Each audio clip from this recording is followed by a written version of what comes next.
Caretakers Catherine and Paul welcome us into the city of Fort St. John's passive house, a term not so common in North America, but one our European neighbors know well. Paul Gillis, a contractor in town, might have been one of the few to recognize the materials that were being brought in by truck. And I knew without a doubt that was a passive house, so I followed to see where they were building it, and I watched over a few months. He noticed some challenges the builders were faced with, so Paul then approached City Hall and offered to help with the project. Upon completion in December of 2014, Catherine told us the city needed a knowledgeable person to provide a case study and use the home as a living lab. She and Paul are now the official caretakers of the home, providing open houses and education about the most northern passive house in North America. Of course, the million-dollar question: why is the passive house so different than your average home?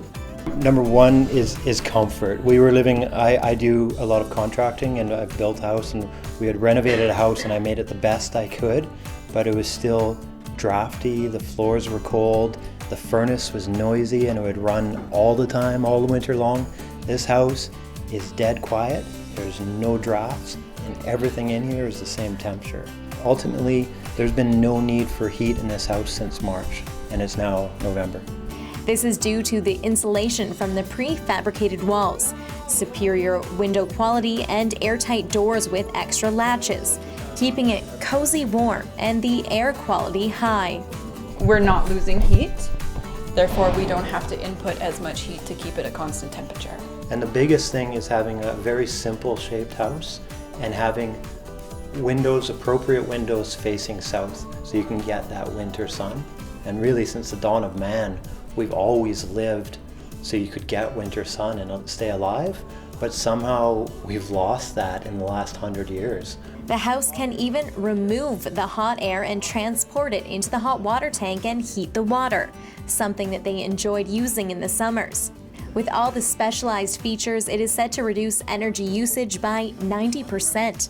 Experts say the house can be built for a mere 5% more than an average home. The Fort St. John example was built for $314 per square foot. In comparison, some homes that were built in 2014 cost between $250 and $350 a square foot, depending on their finishes. But you don't have to build a brand new house in order to enjoy the passive house amenities. You can retrofit an old house to be passive certified as well. You can improve what's already there, and you can start building better going forward. Our mayor and city manager went to a North American passive house conference recently. There was Fort St. John. We have a passive home that is certified, which is one more than what the city of Vancouver has. From what we have heard, the energetic city was quite a hit.